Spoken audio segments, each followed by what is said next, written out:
directrice de Prépavenir, qui est une association qui se situe au 42 avenue Général Leclerc. Et nous faisons des activités culturelles, mais aussi surtout linguistiques, insertion et emploi.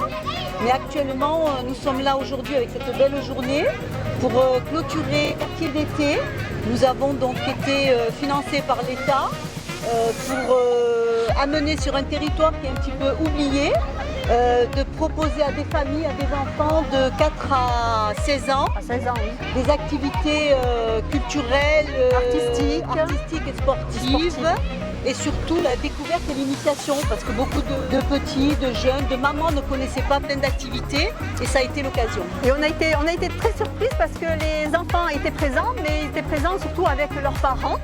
Et les parents étaient ils ont vraiment participé de manière très convaincante, ils m'ont même convaincue.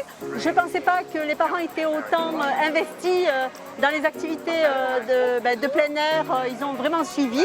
Et on a été surpris qu'ils soient intéressés mais vraiment à toutes les activités confondues, qu'elles soient artistiques, culturelles, sportives. Et ça m'a donné vraiment le goût d'être à leur côté et puis de poursuivre sur les années à venir. Alors Yasmine Fontaine, moi je suis ce qu'on appelle un délégué du préfet pour les quartiers. Donc je suis très contente du partenariat qu'on a pu mettre en place pour la première année avec le dispositif quartier d'été. Donc c'est un dispositif mis en place par le gouvernement sur tous les quartiers politiques de la ville. La deuxième édition, cette année, Prépavenir a pu en bénéficier pour le quartier de la Route d'Arles, qui effectivement est un quartier où on a énormément de jeunes, ainsi que leurs parents qui, pour la plupart cette année, en post-Covid, ne peuvent pas partir en vacances. Donc c'est très important qu'on soit, nous l'État, très présent en accompagnement loisir pour que justement nos jeunes et les parents, parce que c'est vraiment une activité enfants-parents, puissent avoir un certain nombre d'activités qui leur soient proposées.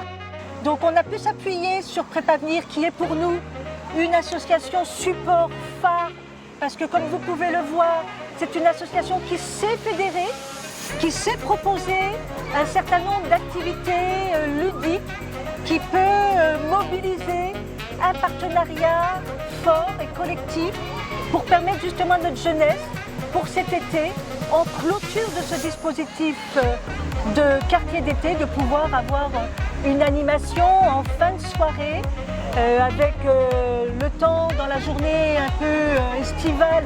C'est intéressant que Prépavenir ait pu mobiliser du temps en fin de soirée. Et je remercie également la ville de Nîmes qui a pu mettre à disposition aussi le stade de la Route d'Arles pour permettre à toute notre jeunesse de quartier et leurs parents, avec l'appui de Prépavenir et de l'association Passeport pour l'emploi, de pouvoir justement être présent sur le quartier de la Route d'Arles. Ben voilà, je m'appelle Ludovic Gerti, je suis ancien raseteur professionnel. Je suis arrivé dans le social il y a très longtemps. Puis aujourd'hui, ma direction, c'est l'action repère. C'est aller chercher un public d'invisibles dans la rue pour le ramener à leur droit commun. Voilà. Donc je travaille beaucoup en partenariat. Donc avec Mortaria, on travaille ensemble, avec Yasmine Fontaine, déléguée du préfet également. Et après, c'est quel public que du coup vous êtes? Alors, le type de public, c'est de 16 à 29 ans, sans accompagnement, sans accompagnement Pôle emploi, ni mission locale, ni avec un parcours PACA. Et en fait, on les ramène à leur droit commun, excusez-moi, et on essaye surtout de les ramener à des professionnels qui vont les diriger après. Non, c'est juste d'intermédiaire, en fait, de passerelle pour les amener aux professionnels. Voilà. C'est créer le lien de confiance.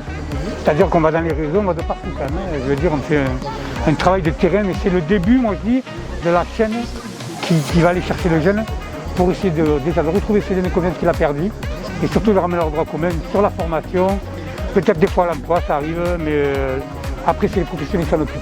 Le but c'est de retourner déjà à la mission locale, parce que la mission locale est une palette énorme d'aide pour les jeunes, et les jeunes ne sont pas trop au courant. Et en fait, nous, en faisant ce lien de confiance, on va les rassurer et on leur redonner confiance à la mission locale. Et après, la mission locale prenne le relais. Et de là, notre travail, il est fait.